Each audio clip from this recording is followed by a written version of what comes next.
समाधान समाधान समाधान समाधान समाधान समाधान।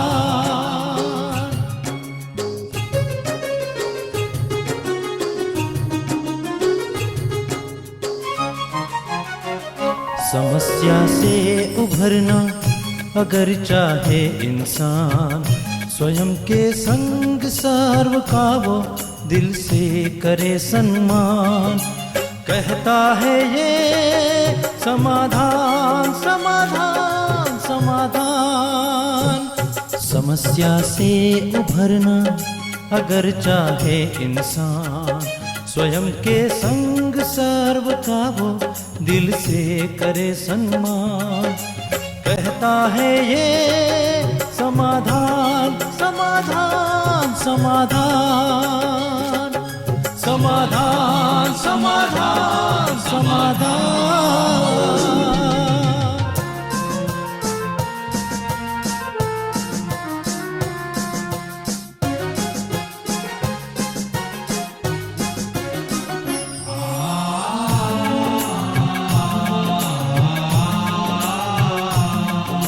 तनाव बन मुटाव की अगन से स्वयं तू संभल ले, है इसी में शान। दूरियां दरारे मिटाए मन से, जीवन बन जाएगा खुशियों की खान खुशियों की खान। कहता है ये समाधान समाधान समाधान। नमस्कार, आदाब, सत श्री अकाल मित्रों, स्वागत है आप सभी का समाधान कार्यक्रम में। मित्रों, आज का दिन बहुत ही खुशी से भरा हुआ दिन है। आज मकर संक्रांति है। उत्तर भारत में इसे मकर संक्रांति के नाम से जानते हैं। हरियाणा और पंजाब में इसे ही लोहड़ी कहते हैं। असम में इसे बिहू के रूप में मनाया जाता है, तो उत्तर प्रदेश और बिहार में इसे खिचड़ी पर्व कहा जाता है। आंध्र प्रदेश, केरल और कर्नाटक में इसे संक्रांति कहा जाता है, तो तमिलनाडु में इसे पोंगल के रूप में मनाया जाता है। तो उत्तर भारत से लेके दक्षिण भारत तक आज सभी खुशियों में मग्न हैं, झूम रहे हैं, नाच रहे हैं, गा रहे हैं। और हो भी क्यों ना, क्योंकि पर्व ही ऐसा है। पहली फसल इस समय कटती है और उसे ईश्वर को अर्पित करके सभी भाई बहनें बेहद आनंदित होते हैं, प्रसन्न होते हैं। तो वर्ष का प्रथम पर्व आप सभी को दिल से मुबारक हो। और आइए भ्राता जी का भी अभिनंदन करते हैं, उन्हें भी मुबारकबाद देते हैं।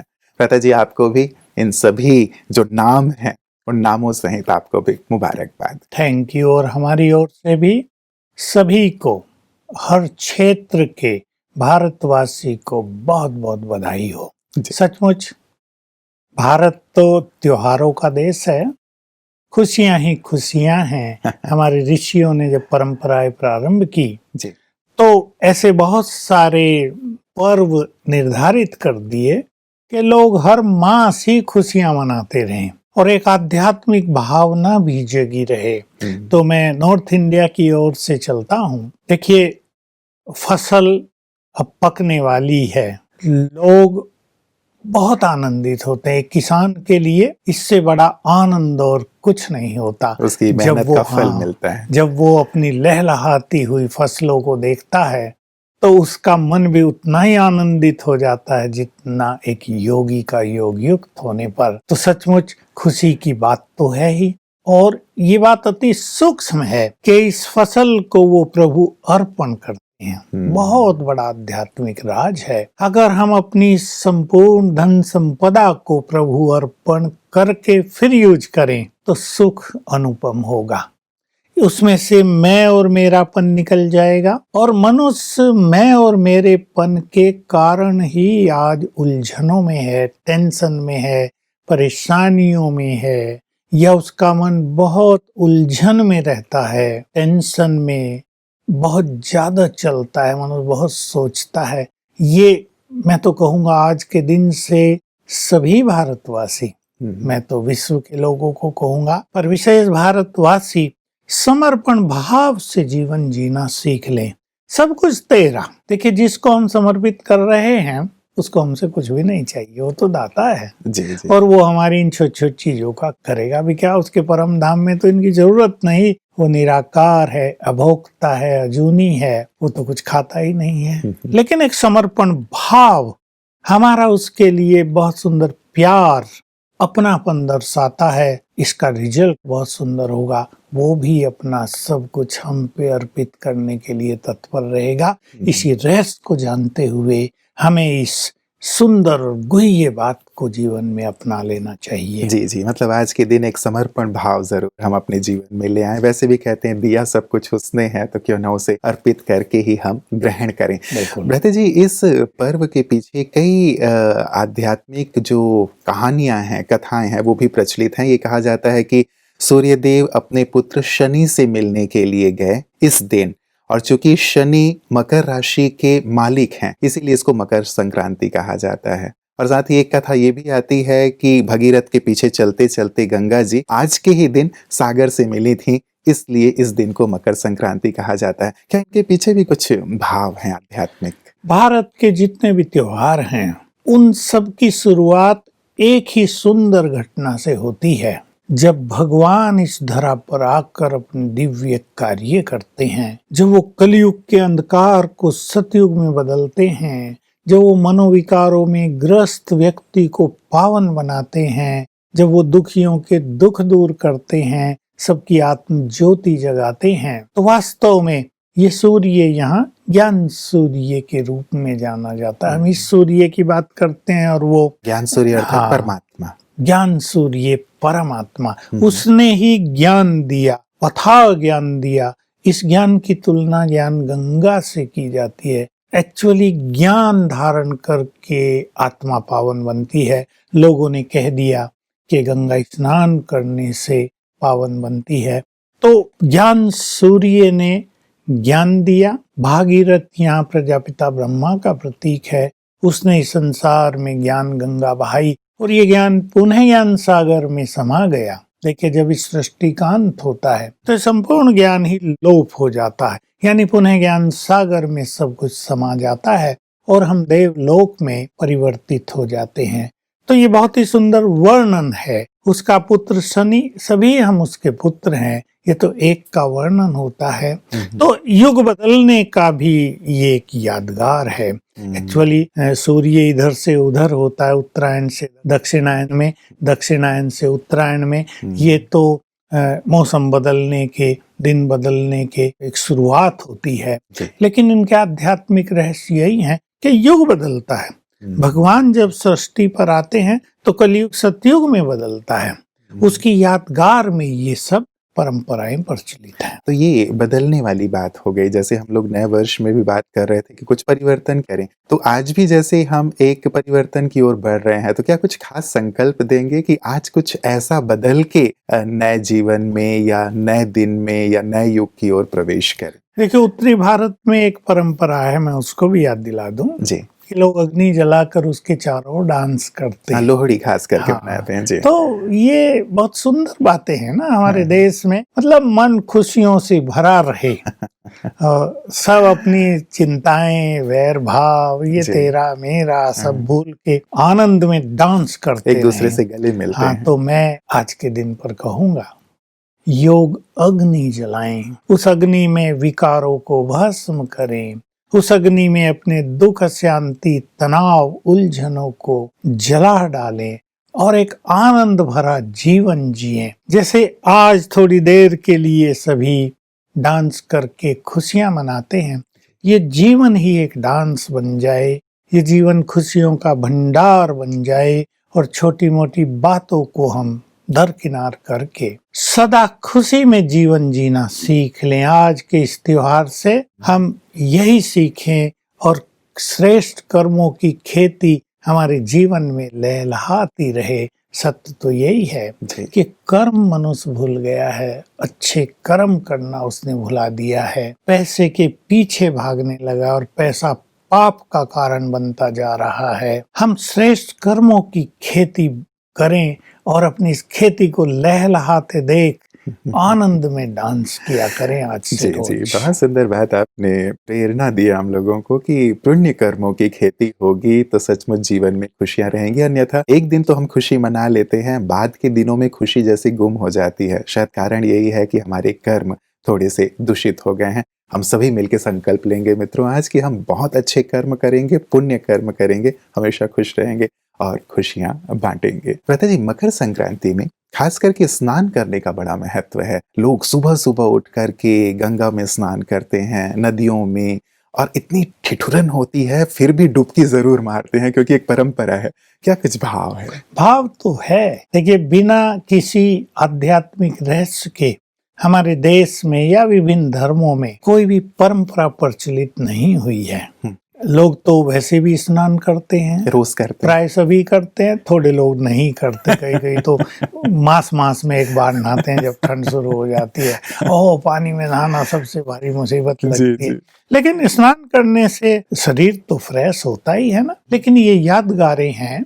ज्ञान गंगा में स्नान करना, पवित्र नदियों में स्नान करना, अर्थात जो ज्ञान भगवान दे रहे हैं पवित्र आत्माओं के माध्यम से, उसको लेना, उससे भी हमारा मन, हमारी बुद्धि बहुत ही चेतन, मतलब फ्रेश हो जाती है। स्नान की फ्रेशनेस तो उसकी भेंट में बहुत छोटी होती है, लेकिन स्नान करने से भी तन मन सब फ्रेश होते हैं। परंतु रोज सवेरे अगर हम ज्ञान स्नान करेंगे, अर्थात ज्ञान का श्रवण करेंगे, तो हमारा मन यानी आत्मा बहुत ही चैतन्य हो जाएगी, फ्रेश हो जाएगी, प्रकाशित हो जाएगी। इसकी परंपराएं भारत में दूसरे रूप में प्रचलित रही कि लोग उठते ही मंदिर में जाते हैं, जी। घरों में मंदिर बना लेते हैं, अपने इष्ट देव देवियों के दर्शन करते हैं, गीता पाठ करते हैं। लक्ष्य ये है कि दिन की शुरुआत में ही हम अपने मन में सुंदर विचार भर दें, सुंदर भावनाएं भर दें,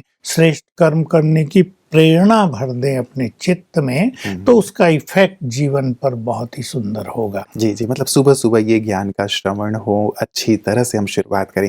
ज्ञान श्रवण से क्या भाव रहता है जी? आपने कई बार बात ये कही कि हम कहते भी हैं कि हम भजन कर लेते हैं, कुछ पूजा पाठ कर लेते हैं, ध्यान कर लेते हैं, गीता पाठ कर लेते हैं, ये तो हम करते आए हैं। क्या इससे अलग भी ज्ञान का कुछ श्रवण है? हाँ, देखिए, भक्ति में भी ये चल रहा है कि सिख लोग गुरु ग्रंथ साहब का थोड़ा पाठ कर लेंगे जी। और कुछ लोग गीता का पाठ कर लेंगे, और जो जिसको प्रिय है वो उठते ही लोग कर लेते हैं। कुछ ना कुछ तो फायदा होगा, मन के विचार शुद्ध होंगे। लेकिन ये पाठ करने के साथ उन चीजों को जीवन में धारण भी कर ले तो अति उत्तम। तो भगवान जो ज्ञान इस समय दे रहे हैं, उस ज्ञान को रोज सवेरे सुनना, उस पे चिंतन करना, उसको अपने जीवन में समाने का दृढ़ संकल्प करना, इसको ज्ञान स्नान कहते हैं। इससे हमारे विचार महान बनते जाएंगे, नैतिक मूल्य जीवन में समाते जाएंगे, हमारे बोल बहुत श्रेष्ठ सुखदायी होते जाएंगे और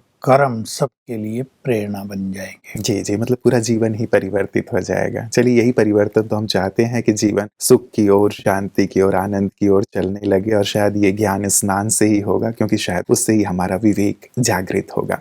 दान का भी बड़ा महत्व है रहता है। जिस दिन लोग दान करने को बहुत पुण्य मानते हैं आज के दिन, और कोई कैसा भी हो, गरीब से गरीब भी हो, फिर भी कुछ न कुछ दान जरूर करता है। भारत तो देखिए, ये बड़ी सुंदर परंपरा हमारे देश की जी। कि यहाँ दान किया ही जाता है। ठीक है, पहले तो भिखारी बहुत मिलते थे, आजकल थोड़े कम हो गए, स्ट्रिक्ट हुए कानून हमारे देश के। लेकिन क्योंकि दान करने की परंपरा है तो लेने वालों में भी परंपरा थी कि हमें लेने जाना है, और सब देने में बड़ा आनंद अनुभव करते थे। जी। पीछे क्योंकि लेने वालों ने इसको धंधा बना लिया और करोड़पति निकलने लगे लेने वाले, तो लोगों को भी हुआ कि तो देने वालों ने हाथ खींच लिया, गड़बड़ हो रही है। तो ये देना सचमुच बहुत अच्छी चीज है, क्योंकि जो कुछ हम दूसरों को देते हैं वो कई गुना होकर हमारे पास वापस आता है। लेकिन ये देना अब हम सूक्ष्म कर लें।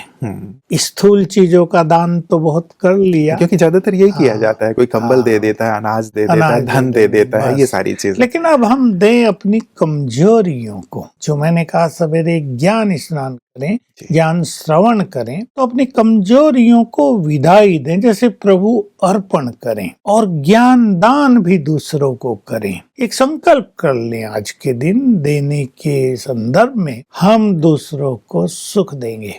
हमारे द्वार पर जो भी आए कुछ ना कुछ लेकर जाए, कोई प्यार की फीलिंग लेकर जाए, कोई सुखद फीलिंग लेकर जाए, कोई शांति का अनुभव लेकर जाए, कोई ज्ञान के दो सुंदर वचन लेकर जाए, कुछ ना कुछ लेकर जाए। तो इस सूक्ष्म चीज जब हम देंगे तो हमारे भंडारे और भरपूर होते जाएंगे। जी जी जी, इनका दान हम करने का आज संकल्प जरूर लें।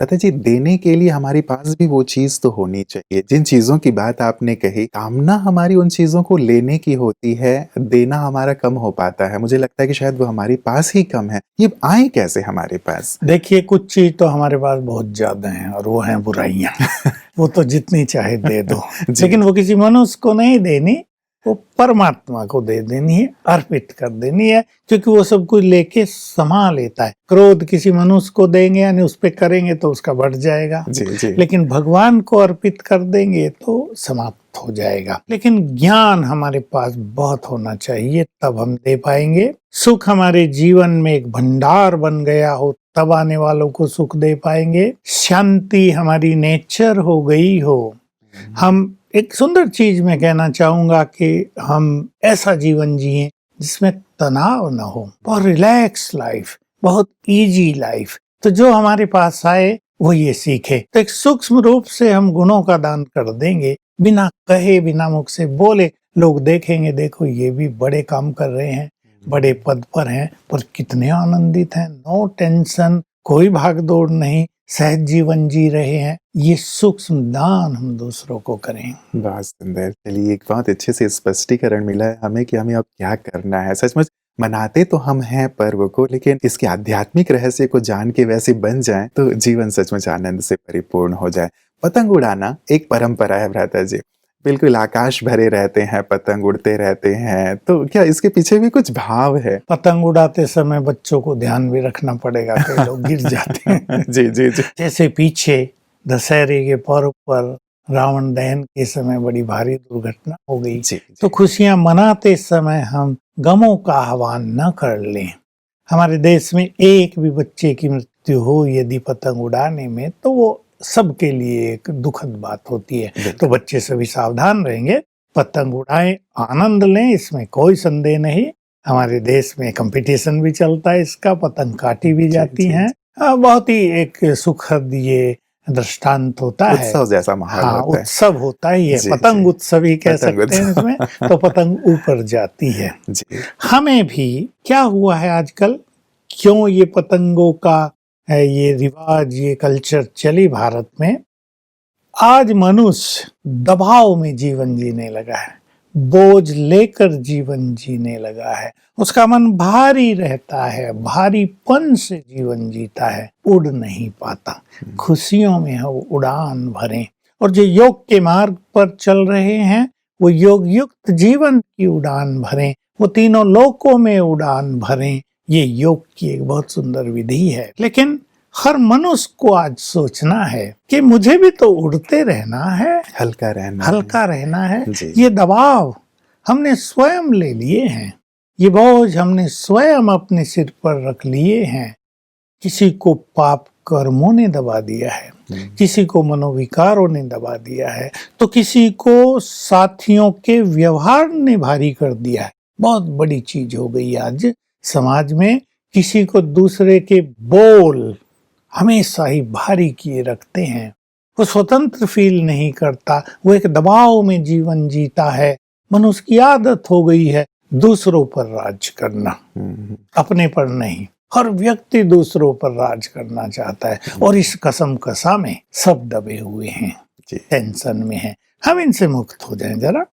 मुक्त होकर अब उड़ना सीखें, भगवान की तरफ उड़ें, अपने श्रेष्ठ लक्ष्य की तरफ उड़ें। ये भी जी। तो एक उड़ान है ना। बिल्कुल, बिल्कुल। जीवन उमंग उत्साह में जैसे उड़ रहा हो, कुछ पाने की चाह में उड़ें। वो पाना छोटी मोटी चीज नहीं, कुछ एक महान लक्ष्य को प्राप्त करने की चाह में हम उड़ें तो सचमुच हम पतंग हो गई भगवान की और हम जीवन में उड़ान भरते डोरी रहेंगे। भगवान के हाथ में दे दें हाँ, तो और बस जीवन सबसे आनंदित अच्छी हो बात। जाएगा। बहुत सुंदर। तो मित्रों, पतंग का जो उड़ाना है उसका भी सुंदर भाव हमने जाना है कि अब हल्के रहना है, उड़ते रहना है, और हाँ, जीवन की डोर ईश्वर के हाथ में जरूर सौंप देनी है तो हमारा पतंग सुरक्षित रहेगा, कभी कटेगा नहीं।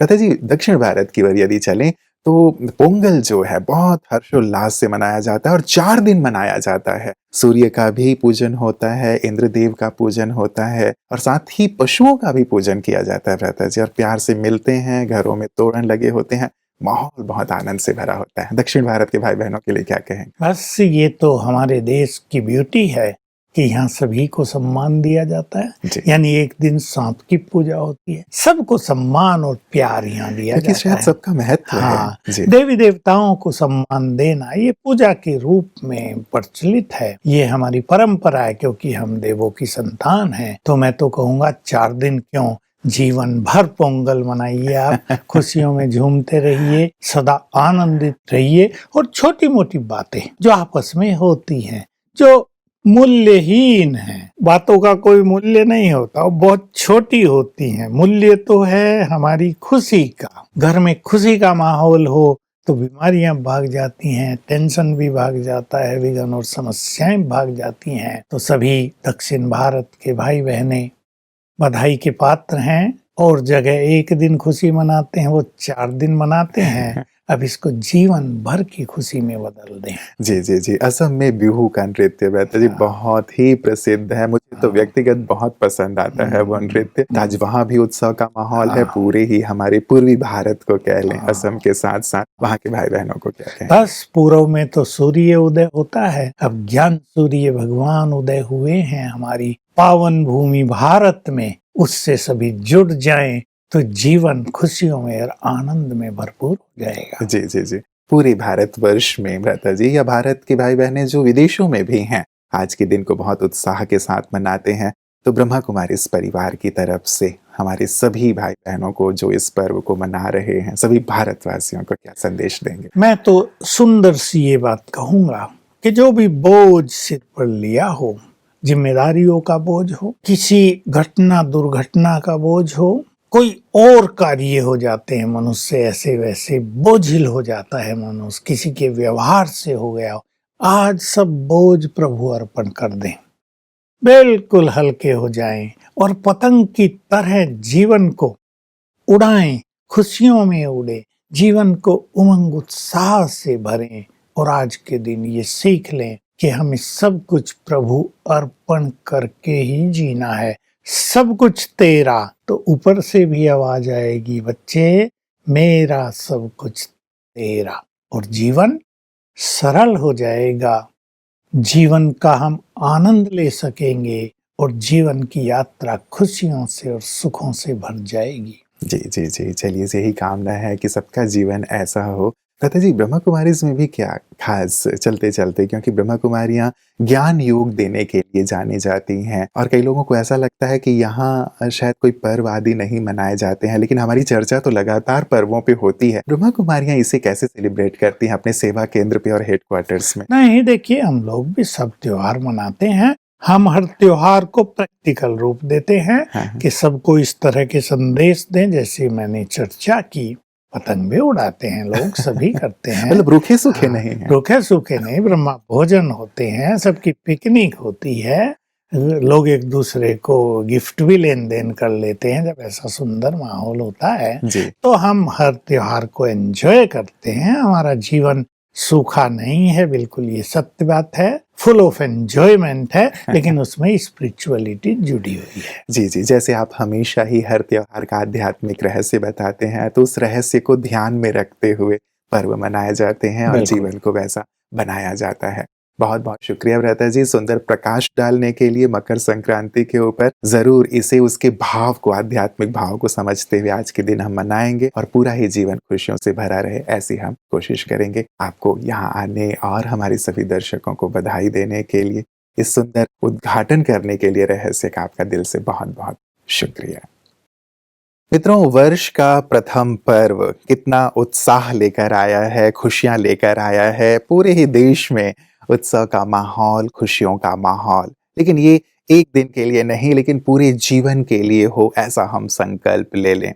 ऐसे सुंदर पुण्य कर्मों की खेती करें जिससे कि हमारा जीवन खुशियों से परिपूर्ण हो, सभी को हम आनंद प्रदान करें। एक बहुत अच्छी चीज है, जैसे नए वर्ष में या किसी भी पर्व में हम देते जरूर हैं, कुछ ना कुछ जरूर देते हैं अपने सगे संबंधियों को, पड़ोसियों को। तो जब देते हैं तो हमें खुशियां मिलती हैं, देते हैं तो हमें और भी कुछ मिलता है। तो वैसे ही आज दो तरह से देना है। एक तो जो हमारे पास खुशियां हैं, आनंद है, अन्य चीजें हैं, एक दूसरे के साथ शेयर करना है। और जो कमियां, कमजोरियां हैं, उन्हें हमें ईश्वर को दे देना है। तो जब हम उन्हें भी देते हैं, उनका भी आशीष हमें प्राप्त होता है। और उन्हें तो केवल कमियां ही देनी है ना, जो हमें खुद भी बहुत दुखी और परेशान करते हैं। तो क्यों ना आज के इस दिन पर बहुत सुंदर सुंदर अपने जीवन के लिए संकल्प लें और जीवन को सुख, शांति और आनंद से परिपूर्ण करते चलें। तो एक बार पुनः आप सभी को मकर संक्रांति, पोंगल, लोहड़ी, बिहू, इन सभी की बहुत बहुत शुभकामनाएं। आपका जीवन आनंद से परिपूर्ण हो, ऐसी हमारी मंगल कामना है। नमस्कार। धैर्य और दृढ़ मनोबल से कर दे तू पल भर में मुश्किलें आसान। कथनी समकरनी के पावन जल से स्वर्ग बन जाएगा सारा ये जहान, सारा ये जहान। कहता है ये समाधान, समाधान।